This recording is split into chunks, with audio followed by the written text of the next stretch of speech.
구약은 7절, 8절 말씀을 헬라어 성경에서 직역을 하면 그의 피를 통해 우리는 구속과 죄의 용서를 받았으니 이는 그의 은혜의 풍성함에 따라 이루어진 것입니다.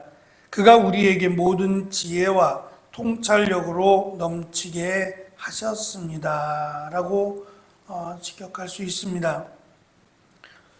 6절에서 사도 바울은 예수 그리스도를 통해 받은 하나님의 은혜가 값없이 주어진 것을 강조했습니다. 그런데 이 값없이 주어진 것이라는 것은 우리가 대가를 지불하지 않았다는 얘기입니다. 그에 합당한 가격을 지불하지 않고 어찌 보면 무료로, 대가를 생각하면 무료로 받은 은혜지만 반대로 하나님의 입장에서 보면 우리에게 주신 이 큰 은혜가 무엇과도 설명할 수 없는 풍성한 은혜로 지불된 은혜다라는 것을 두 가지를 통해서 오늘 강조하고 있습니다. 첫 번째는 예수 그리스도의 피를 통한 대속이라고 하는 점입니다. 대속이라고 하는 것은 사실 이방인들에게는 조금 희소한 그런 단어가 되겠지만 유대인들의 입장에서는 과거 구약 성경에서 제사라고 하는 방식을 통해서 죄의 사함이 이루어졌습니다. 대속이라는 부분이 이루어진 거죠. 그래서 그 사람이 가지고 있는 재물의 가치에 따라서 어떤 사람들은 소로, 어떤 사람들은 양이나 염소로, 어떤 사람들은 산비둘기를 통해서라도 하여튼 피의 대가를 통해서 죄사함이 이루어졌습니다. 그것처럼 예수 그리스도의 피라고 하는 생명을 대신해서 그 생명 값으로 우리의 죄사함이 이루어졌다라는 겁니다. 이것을 당시 그 유대인들을 비롯한 이방인들의 그 삶 속에서 생각해 보면 값을 지불하고 노예들에게 자유를 주는 것을 의미하기도 합니다. 그러니까 구약에서의 의미와 신약에서의 의미를 같이 포함해서 생각하면 죄와 죽음이라고 하는 그 노예의 상태에서 예수님의 피값으로 우리는 자유함 또는 영생을 얻었다라는 것을 강조하고 있습니다. 예수님이 십자가를 가리키시며 인자가 온 것은 섬김을 받으려 함이 아니라 도리어 섬기려 하고 자기 목숨을 많은 사람의 대속물로 주려 함이라고 마가복음과 마태복음에서 말씀하셨습니다. 성도들의 대속을 위하여 예수 그리스도의 피, 즉 생명이라는 값이 지불되었고 이를 근거로 하나님께서 성도들을 죄의 노예로부터 사망과 죽음으로부터 우리를 자유하게 또는 구원하셨다라는 것을 강조하고 있습니다.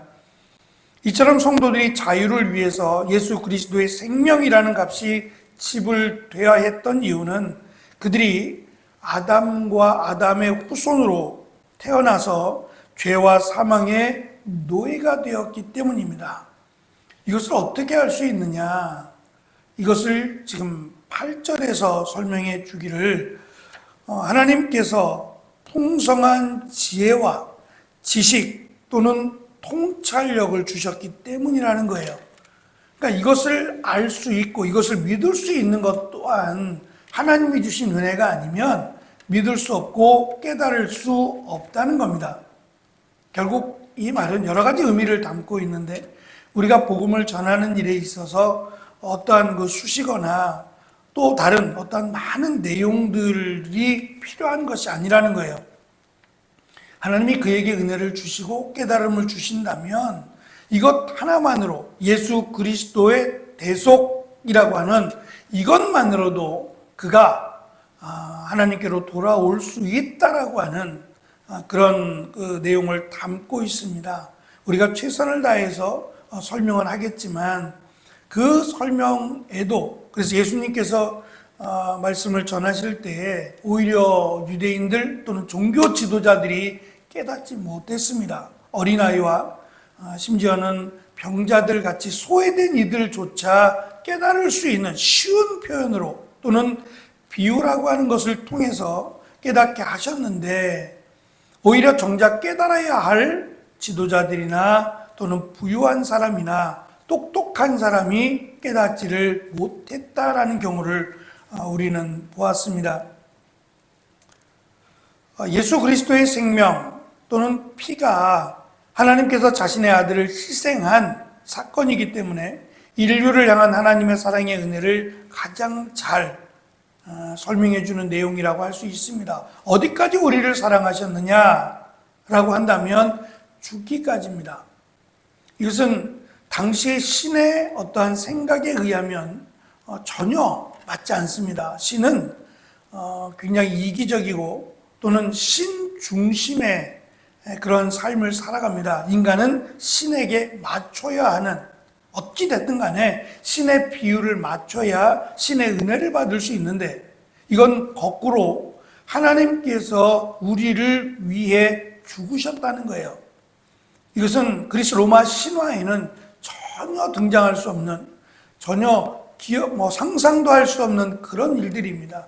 그만큼 진정한 하나님이 우리를 죽기까지, 자신의 생명을 내어놓기까지 사랑하셨다라는 것을 강조하고 있고, 바울은 이 하나님의 은혜로 말미암은 대속을 측량할 수 없는, 하나님의 풍성한 은혜로 번역을 했는데 측량할 수 없는 은혜의 부요함이라고 표현합니다. 두 번째, 이 하나님의 은혜에 대해서 첫 번째는 예수 그리스도의 피를 통한 대속으로 설명을 했다면, 두 번째는 죄사함이라고 번역을 했는데, 사실 이 사함이라고 하는 용서가 되겠죠. 이 용서에 대해서 골로새서 1장 14절은 그 아들 안에서 우리가 속량 곧 죄사함을 얻었도다라고 기록한 반면에, 에베소서 1장 7절에서는 죄사함이 아니라, 죄에 대한 용서함이 아니라 사실은 허물에 대한 용서함이에요. 단어가 완전히 다릅니다.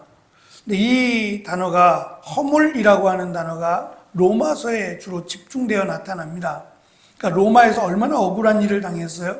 가족들로부터, 친구들로부터, 또는 친지들로부터, 여러 가지 다양한 사람들로부터 억울하게 자기가 가진 모든 것들을 빼앗기고, 또는 그 로마라고 하는 곳에서 추방을 당해야 했어요.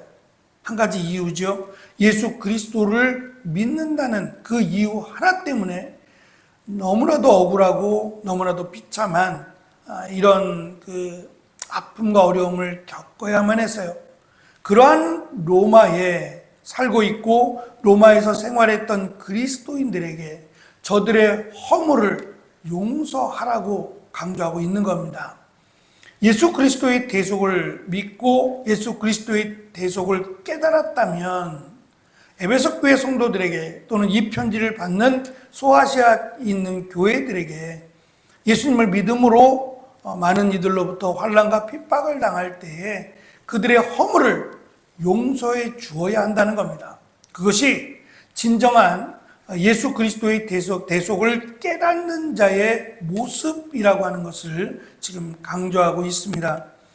예수 그리스도의 피로 말미암은 대속의 놀라운 은혜를 받았다는 것을 믿고 깨닫는다면, 적어도 나에게 예수 그리스도 때문에 어려움을 주고 환난과 핍박을 가하는 저들의 허물을 용서해 줄 수 있어야 진정한 하나님의 은혜를 깨달은 자라고 할 수 있다는 겁니다.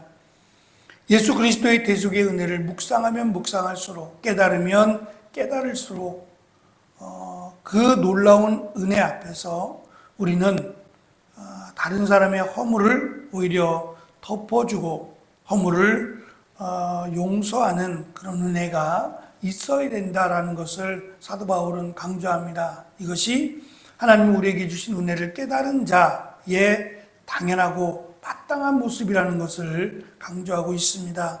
특별히 예수 그리스도의 되수기의 은혜를 깊이 묵상하기 위해서 자신이 내려놓은 십자가를 다시 지라고 하는 이 주제 앞에서 내가 그 은혜를 받았다면 다시 십자가를 진다고 하는 그 의미가 용서한다는 의미로 내가 받은 용서를 깨닫고 다른 사람의 허물을 용서하라고 하는 의미로 우리는 받아서 이 사순절 기간 예수님의 그 크신 은혜를 깨달으면 깨달을수록 우리가 더 힘써서 다른 사람의 허물을 용서해 주는 귀한 은혜의 자리에 나아가는 축복이 있기를 축원합니다.